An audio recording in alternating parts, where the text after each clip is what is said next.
Ladies and or Shorekeeper flavored men, welcome back to the channel. My name is Zeno, and should you summon for Shorekeeper? Yes, that's it. Absolutely yes. Thanks for watching. You take care now.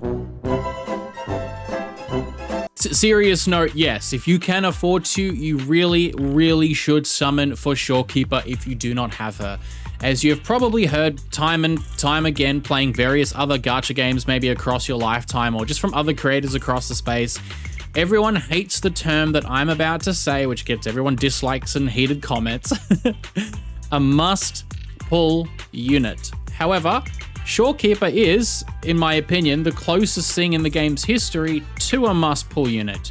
Do you need to have her? No, not at all. I currently don't have her. I've been playing for roughly 3 months, no Shorekeeper. I've been completely fine.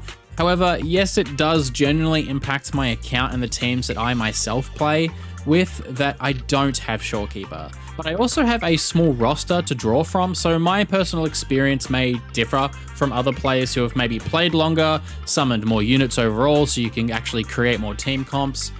I'm not here to give you a massive breakdown of all that Shorekeeper is, how to play her correctly as I don't have her yet, how to build her. I'll leave a link in the description to Rerun's full guide on Shorekeeper down below, but as I'm not that type of guide maker, I don't have that knowledge of experience yet, but I can give you a brief TLDR on the buffs that she gives to your account, why I think she will fit into your teams and build, giving you my own personal units that she'll buff as an example, maybe give you some insight on what her future might be, and also the reasons why I myself am pulling her.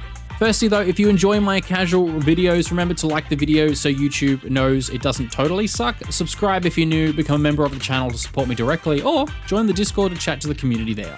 Okay, so elephant in the room. Let's get the biggest negative about Shorekeeper out the way, and it's a pretty big negative, and it's a bit of a problem to us players that don't have her. Shorekeeper is the most coveted unit in the entire game. I think we can pretty much all agree upon that, as anyone that has her from her initial run can say the same thing. Shorekeeper is also a victim of the worst banner timing in gacha gaming. She releases as the final banner before Wuthering Waves' first anniversary patch and character, which is one of the most hyped since that 2.0 started, with some of the highest traffic on social media to date, who is Zani. She also does not have a normal banner runtime. Most banners run between 19 to 21 days on average. Shorekeeper's rerun lasts roughly 11 days. This presents a really big problem for a lot of the free-to-play, low spenders, casuals, and those that may have summoned a lot in the recent months for other resonators. You guys know I like to keep it real and honest here on the channel. As much as I'm a positive CC that tries to brighten up the space with my casual content, I gotta call it how it is. Kuro, my man, if you're listening, this isn't it. This is a kind of poor form. And this feels like what you're doing is trying to extract the last remaining savings of gems from the players before anniversary hits, where we'll have these insanely strong, popular units that will create tons of FOMO and have people open their wallets and throw them at the screen. But this is the most highly requested rerun unit in the entire game, and in my opinion, the most powerful unit to pull in the game for your account. So to run them right before anniversary at nearly half the banner cycle, which means there is tons of events and daily logins for Astrite missing that normally could be used as last minute savings, I just don't think it's the best look overall before anniversary. I hope you guys don't do that again in the future, but look, it is what it is. This is a reality we cannot change as players, so to those that saved in advance like me, knowing that she would come back sooner than later, hopefully before the anniversary, well done. To those that were caught blindsided, not knowing when she would actually rerun until we got the official notice from the last live stream and you don't have enough to guarantee her, I hope you win with whatever you've got, but alas, I feel like I had to mention that up front just on behalf of the community. Okay, so let's talk positives now. Let's actually get into the video proper. Let's take a look at the basic buffs just to get them out of the way. Shorekeeper gives at maximum, when geared correctly, 12.5% crit rate, 25% crit damage, regen healing over time, burst healing, a 15% damage amp buff, knockback counter resistance, fatal blow protection, between a 25 to a 39% attack boost depending on the weapon of choice, That is totaled with Shorekeeper on Rejuvenating Glow Echo set gives a 25 attack boost in total, 15% from the set itself, and then another 10% from Fallacy of No Return Echo Forecast, which is 25% total. Shorekeeper's weapon, if you choose to invest in it, adds another 14% attack boost, making a total of 39% attack boost, which I mentioned moments ago. Okay, so hopefully I'm not missing anything there, but admittedly, she does so many buffs compared to any other unit in the game besides maybe Verena. It's just a lot of info to summarize. So just having a look at the gathered buffs, you can tell at a first glance, this is a lot. I think what makes Shorekeeper so special, to me anyway, are two main factors. Well, first one is the crit buffs. Secondly, it's that she's the only limited support for the first entire year of the game that you can summon on, which I think carries more value than nearly any other resonator, which we'll get to after. Okay, so let's talk about the crit stuff first.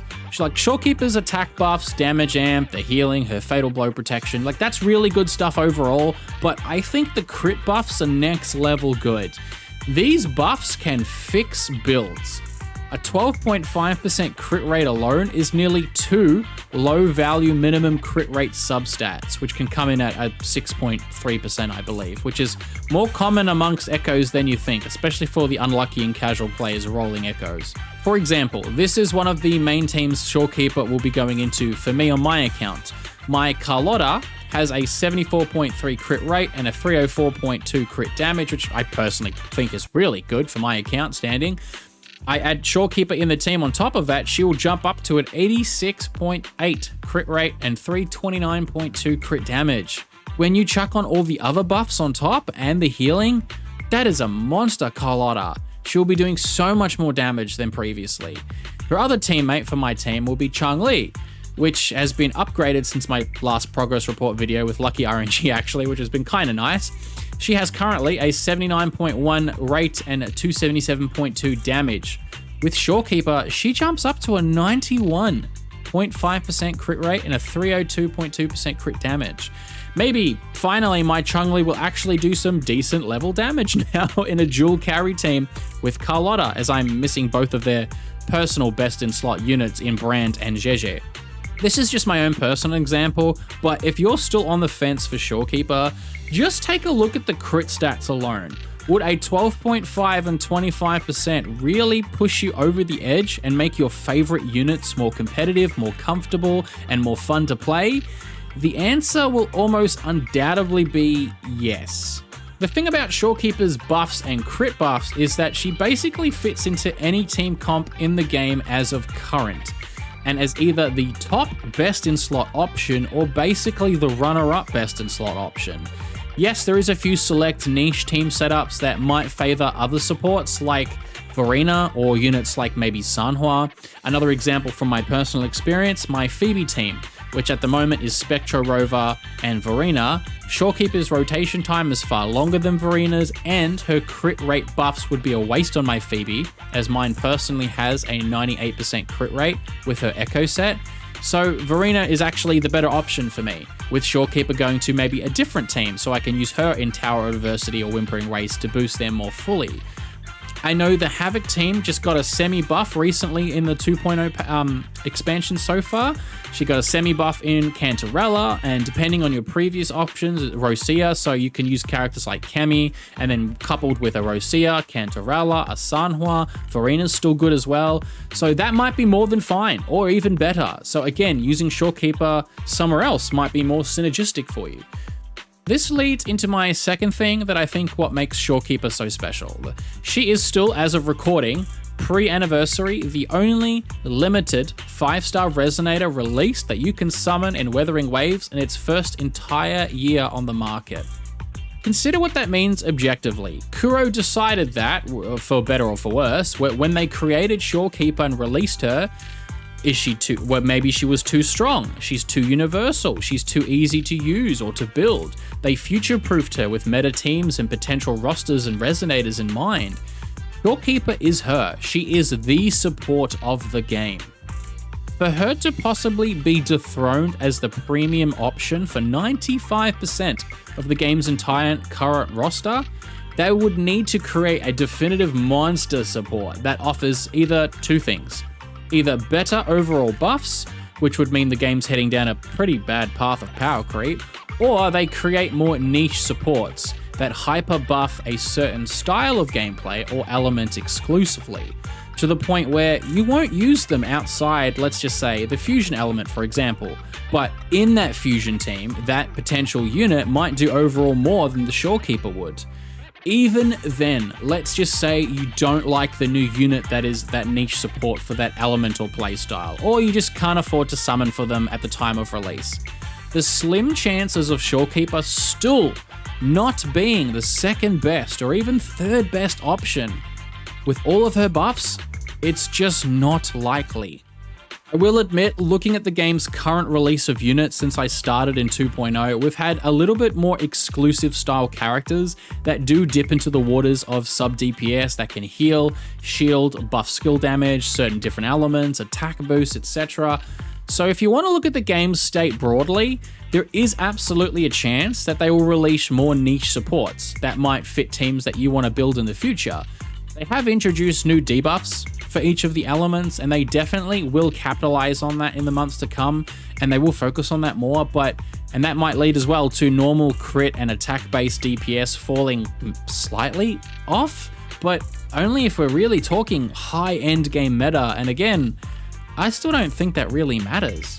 I'm personally getting Shorekeeper at least S0, and I'm getting her weapon. The weapon is absolutely not needed. For those lucky enough to have a variation, you are perfectly good to go. I personally do not have a variation, which also really hurts my Verena as well. The weapon is definitely not needed. It's just a nice boost, but you do not feel pressured to go for it whatsoever. The sequence nodes, S1's pretty good, but despite that, I think it's still what I would consider a stepping stone to the S2. People really underestimate a 40% attack buff on top of all of our other attack buffs and damage amps. It's a god tier duplicate. It is worth getting, but only if you are planning on skipping anniversary units, or you can buy them from the shop using corals, or you just have the gems or money spared to invest in Shorekeeper. As for Shorekeeper herself, I love her character. I loved her story in the moment she shared with Rover. I cried a bit at the end of it when she was playing the piano and they're on like the little beach thing. It was just beautiful. She looked in the camera and she called us her star. I was so captivated, man. I was so in. And yes, I'm also getting her because she is objectively one of the most beautiful characters in the game. She shows lots of skin, she's got legs for days, she's got a blue color everywhere, she's got butterflies, she's got booba. Man, what's not to love about Shorekeeper, right? Before I even started playing Wuwa in 2.0 in about January, I wanted Shorekeeper. I actually watched guides about this character 7 months ago on her initial release because her animations and her looks just completely sold me, and I wasn't even playing the game. I just took notice of her immediately. Even now, her first rerun in the game since her debut in September, she's what I would classify as a must pull. Like, if you have the gems and you are like me, a bit of a newer player after her release, or you just need a premium support or a healer or a buffer, please consider using your Astrite on her. You will absolutely not regret it. I still think she is one of the best futures ahead of the game as of now, and she's got a very bright current present as well. Just to summarize, Shorekeeper's buffs are ridiculous. Best healing in the game, super universal to basically every current team in the game, let alone future units, meta, casual, she's easy to build, she has superb free-to-play option weapon in variation if you have one. She basically cannot be power crept unless the game changes drastically. Even then, she'll still always be a top tier support and worth the pulls. She's gorgeous to look at, she has stunning animations. Shorekeeper is, in my personal opinion, again, a must-pull unit that will greatly enhance your entire gaming experience in Wuwa. Your favorite units that you like to run, whether they are meta or not. There is barely any proper criticisms that I can throw at her that are not heavily outweighed by all of her overwhelming positives.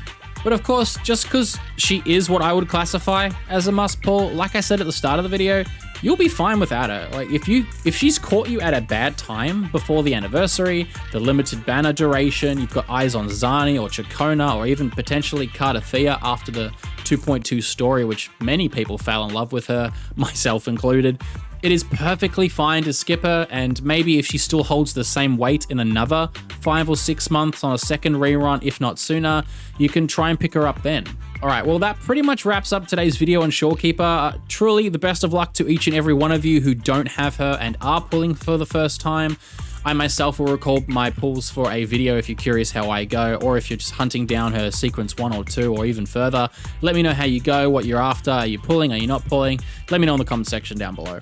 Thank you to all the YouTube members on screen now. Your support for less than $3 a month really helps me out, and hopefully one day I can turn this into something more than just a fun hobby.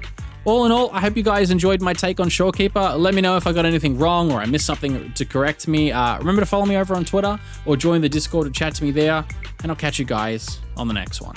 So thank you very much for watching and or listening, and as always, my name is Zeno, and you guys take care now.